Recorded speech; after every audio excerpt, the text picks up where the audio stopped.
ওনারা কেউ আর কয়টা কাঁকড়া দাও ভাই, ওর কম হয়ে গেছে মাথায় দেওয়া। আপা বুঝি অনেক কষ্টে আছে। আর এই আপা বুঝি কি করছে, ওরে মা গো মা, এই আপা মনিতে আবার মাথায় নিচে একটা ফুলের ছাকা, বাহ সেই সুন্দর। আর এইখানে তো দেখতেছি যে আকাশ থেকে পরি নেমে এসেছে, লাল পরি। সেই লাল পরি এখন দেখি চাও খায়। পরিটা আবার আমার ক্যামেরাটা দেখে পাইছে লজ্জা।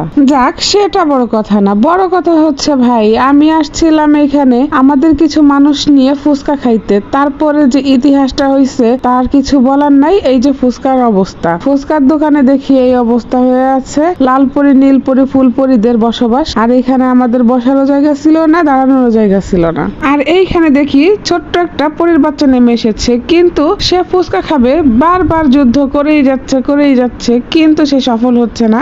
তিনি আপ্রাণ চেষ্টা করছে, কিন্তু সে বারবার ব্যর্থ হচ্ছে। তারপরেও তিনি কিন্তু হাল ছাড়া পাত্রী নন, সে চেষ্টা করেই চলেছে। হাল কিন্তু ভাই আমরাও ছাড়বো না, আমরাও দেখে নেব ফুচকা কেমনে এখান থেকে খাইতে হয়। আমাদের সকলের জন্য সবাই দোয়া করবেন।